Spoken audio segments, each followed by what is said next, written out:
Okay, first we'll need 2 cups of oats. I'm using the quick ones. Then pour 1 cup of hot milk over them. Nice and slow. It helps the oats soak it up better. Give everything a quick stir to combine. I often get comments saying my cakes are too sweet, too sugary, not exactly healthy. So I started wondering, can you actually make a cake that's both delicious and good for you? Well, I think I pulled it off. Let's find out. Let it rest for 5 to 10 minutes, and in the meantime, grate 4 small carrots. Not the most exciting part, but it's called carrot cake for a reason. Use a fine grater if you want a smoother texture. Now throw those grated carrots into the oats and mix everything together until it's evenly and fully combined. I suggest going with a wooden spatula when mixing. It just makes working through the thick stuff way easier. Or a wooden spoon if that's what you've got. Mix well after each ingredient. It helps get an even texture since the batter's thick. Next up, 1 cup of dates. Soak them in hot water for about 5 to 10 minutes. And in the meantime, toss 1 cup of nuts into a blender and pulse them a few times. A few quick pulses will give you the perfect consistency. I'm using almonds, but walnuts, pecans, whatever you've got work just as well. Just like this. That's the consistency we want. Add the nuts to the carrot mixture, along with a pinch of salt, a teaspoon of baking powder, and 2 teaspoons of ground cinnamon. And give it a good mix. Take your time and stir everything really well so the nuts, spices, and carrots come together perfectly, making sure all the flavors are evenly blended. Back to the dates now, folks. Drain the water after soaking. And now you'll want to remove the pits. Unless you're lucky enough to have pitted dates, unlike me, apparently. Make sure none of those cheeky little things sneak into the blender. I nearly tossed one in without even noticing. Believe me, your teeth in your blender will thank you later. Just give the dates a few quick pulses, and you're good to go. Toss those chopped dates right into the carrot and oats mix, and add the zest of 2 oranges to bring some sunny, fresh notes to the batter. Only zest the yellow part. The white stuff is bitter and will mess up the flavor. Now cut those oranges and give them a good squeeze. I'm using this fancy thing, but honestly, your hands work just fine too. Then add the orange juice to the mixture and give it a good stir to combine everything evenly. You want to add the orange juice in batches, and that way it soaks in more smoothly. If you're into tangy things, just stir a tablespoon of lemon juice into the orange juice. Keep stirring thoroughly until everything's blended and looks just like this. Perfect. Transfer the batter onto a baking tray, lined with parchment paper or greased beforehand. Spread the batter evenly across the tray with your wooden spatula or spoon. Switch to an offset spatula if you've got one. If not, no worries. Just make sure it's the same thickness all around with neat edges.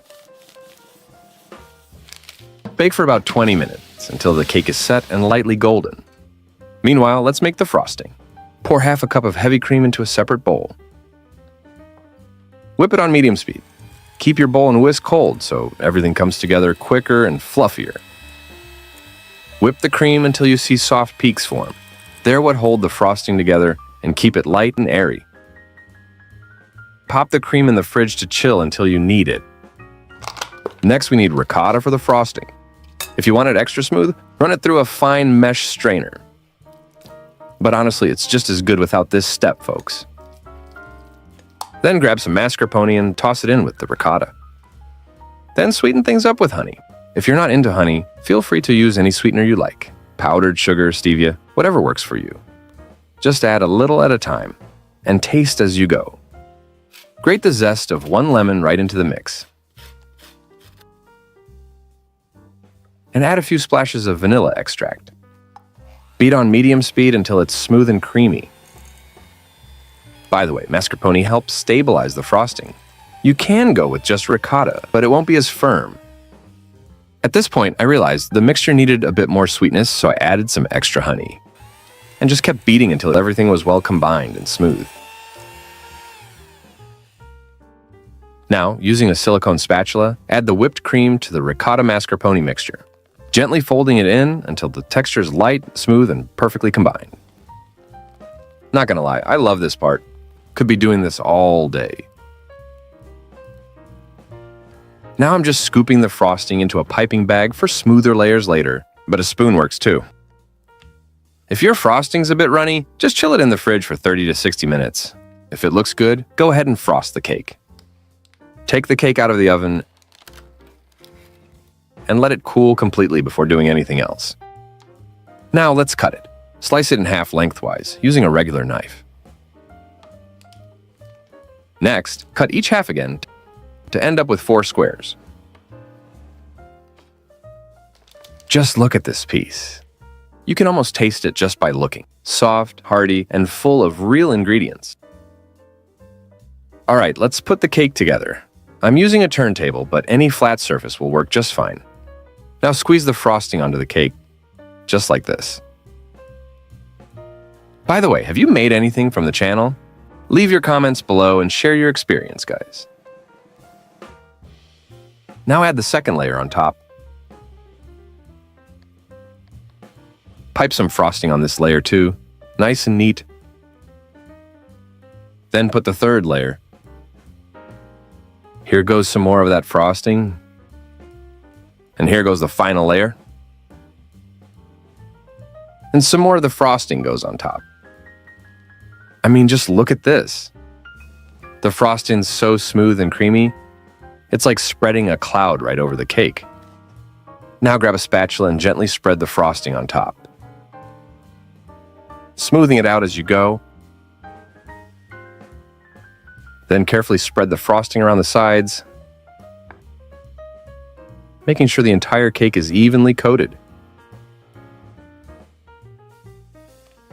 Once the cake is assembled, pop it in the fridge for at least half an hour. And here it goes, soaked through and looking good. Let's cut into it now, shall we? Hey, if you've enjoyed this video so far, smash that like button and subscribe. I've got plenty more delicious stuff coming your way. The way that knife slides in so smoothly, you just know it's gonna be good. All right, time for the best part. Let's see if it's as good as it looks. Oh yeah, that's insanely good, guys. That perfect mix of dates and nuts topped with frosting. You gotta make it yourself, folks.